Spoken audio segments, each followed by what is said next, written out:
Good afternoon po sa lahat. Nag-book lang ako ng happy birthday sa author ko. Ayan. Tol, happy birthday. Ayan.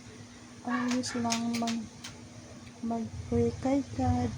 Ayan. Kung may problema. Ayan. Diyan naman si God.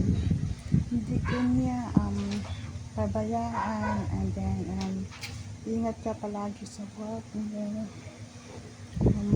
nandito lang kami handang tumulong sa iyo kung may problema ka lang kung may problema ka wala sa pera kasi wala kami pera um, sa love life mo okay lang yan kahit walang jowa ka basta healthy and then masaya ka lang sa buhay mo.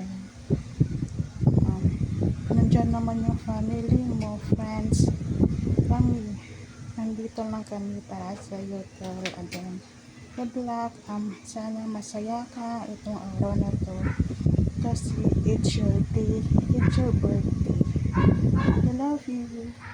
God bless.